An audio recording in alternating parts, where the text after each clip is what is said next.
اپنے شہر میں موجود تاریخی اثاثوں کو جس بے رحمی سے ختم کیا اس کی کوئی مثال نہیں ملتی. جیسا کہ شہر میں موجود پیاؤ ہمارے قیمتی اثاثے تھے، یہ پیاؤ اس انسانیت کا منہ بولتا ثبوت تھے جو جانوروں سے بھی پیار کرنا سکھاتی ہے. یہ پیاؤ مارکیٹوں، پارکوں، تفریح مقامات، ریلوے اسٹیشنوں اور بندرگاہ کے نزدیک تھے.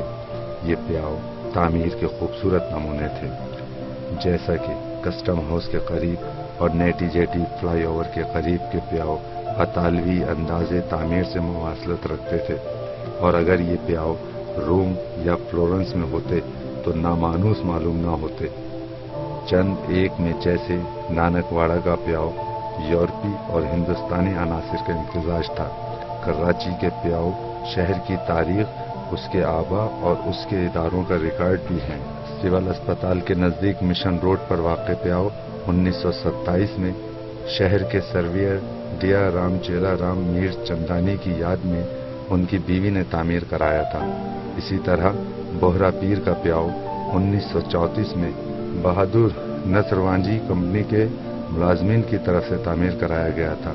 نانک واڑہ کا پیاؤ اینیمل فنڈ اور سولجر بازار کا پیاؤ انجمن برائے انسداد بے رحمی حیوانیات کی طرف سے شہر کو عطیہ کیا گیا تھا. 1960 کے ابتدائی برسوں تک ان پیاؤں کی دیکھ بھال کی ذمہ داری KDA پر تھی. ہر پیاؤ پر ایک ملازم مقرر تھا جو جانوروں کو پانی پلانے اور آس پاس کی زمین کو صاف رکھنے کا ذمہ دار تھا.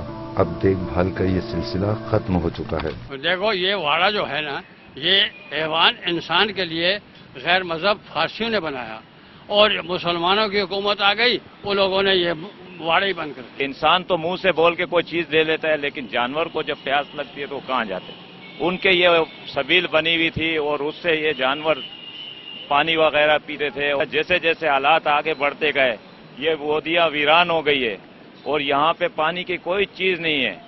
علاقہ بورپی لنچلن چونا بٹی کے پاس خالی کنواں جس کو کہتے ہیں، اور تقریباً 200 سال کا پرانا کنواں 1835 کا ایک سکہ بھی میرے پاس موجود ہے ابھی تک، جو اس کنویں سے نکلا تھا. جانوروں کو پانی پلانے کے لیے تعمیر کرائے گئے ان پیاؤں کی ایک بڑی تعداد کا معدوم ہو جانا اور باقی رہ جانے والوں کی خستہ حالی اس امر کو ایک بار پھر ثابت کرتی ہے کہ کراچی کی تاریخ کو کوئی اپنانے کو تیار نہیں ہے.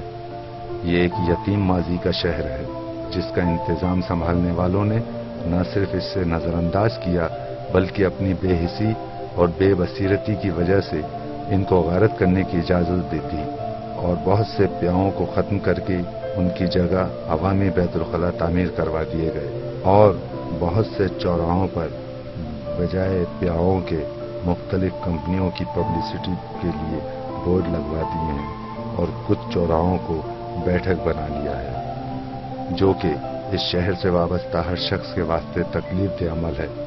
ایسا نہ ہو کہ یہ جانور اور پرندے اپنے ٹھکانے تبدیل کرنے پر مجبور ہو جائیں. کیمرہ مین شبیر بلوچ کے ہمراہ قیصر وجدی، میٹرو 1 کراچی.